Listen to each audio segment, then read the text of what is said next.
तो मोदी सरकार किसानों की कर्ज माफी का सवाल टालती रही है, लेकिन अब बहुत जल्द किसानों के लिए एक बड़े पैकेज का ऐलान हो सकता है। काफी महत्वपूर्ण है। पहली बात तो ये कि किसान कर्ज माफी ये नहीं है। दूसरी बात कि इस राहत पैकेज के जरिए सरकार किसानों के खाते में सीधे पैसा देना चाहती है। ये किसानों के खाते में कैसे पैसा देगी, इसके अलग अलग तरीकों का अध्ययन किया गया। इसमें तेलंगाना वाली स्कीम का अध्ययन किया गया, साथ ही साथ उड़ीसा की स्कीम का अध्ययन किया गया।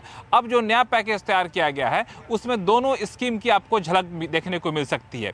यानी किसानों को जो भी जरूरत का पैसा है वो सीधे उनके खाते में समय पर दिया जाए। और इस स्कीम की एक खास बात यह है कि जिनके पास जमीन है सिर्फ उन्हीं किसानों को इसमें शामिल नहीं किया गया है, बल्कि जो किसान जिनके पास जमीन नहीं है, दूसरे की जमीन पर खेती करते हैं, उनको भी इस स्कीम में शामिल किया गया है। यानी उनको भी इसका फायदा दिया जाएगा। यहाँ पे उड़ीसा में जो मॉडल है उसके मुताबिक प्रति फैमिली किसान को 5,000 रुपए दिए जाते हैं, जबकि तेलंगाना में जो मॉडल है उसके हिसाब से हर बुआई से ठीक पहले 4,000 रुपए प्रति एकड़ के हिसाब से पैसे दिए जाते हैं। लेकिन ये जो केंद्र सरकार की नई स्कीम तैयार की गई है उसमें यह प्रावधान किया गया है कि अधिकतम सीमा तय कर दी जाएगी। ऐसा नहीं होगा कि एक के पास अगर 40 एकड़ जमीन है तो उसको 40 एकड़ के हिसाब से पैसे दिए जाएंगे, बल्कि छोटे मझोले किसानों को ज्यादा फायदा हो यह सुनिश्चित करने के लिए छोटे मझोले और बड़े किसानों के बीच संतुलन बैठाने के लिए यह कोशिश की जा रही है कि एक अधिकतम सीमा तय कर दी जाए और इसका जल्द ही ऐलान इसमें किया जा सकता है। बिल्कुल, किसान कर्ज माफी का जब ऐलान कुछ राज्यों ने किया था जहां पे कांग्रेस जीती थी,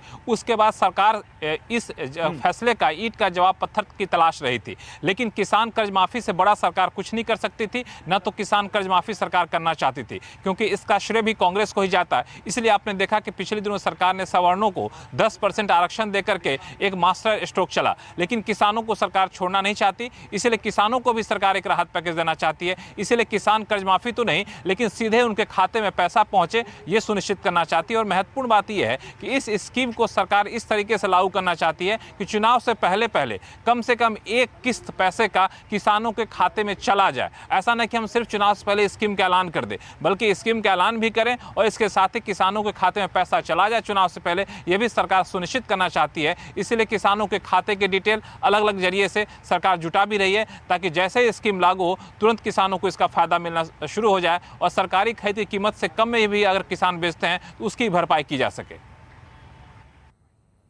ठीक है लक्ष्मण, आपका बहुत शुक्रिया इन तमाम जानकारियों के लिए। आगे भी आपसे इस बारे में अपडेट लेते रहेंगे। लेकिन बड़ी खबर, किसानों की कर्जमाफी के बदले सरकार एक दूसरी स्कीम लाने की तैयारी में है। एक ऐसी स्कीम जिससे सीधे किसानों के खाते में पैसा जाए और किसानों को राहत मिल सके। यह ऐलान कभी भी हो सकता है। इसके लिए लगभग सारी मंजूरियां जुटा ली गई, जैसा कि लक्ष्मण राय बता रहे थे। फिलहाल आगे बढ़ते हैं कुछ और बड़ी खबरें और अब बात करते हैं जीएसटी की, जिसमें छोटे कारोबारियों को बड़ी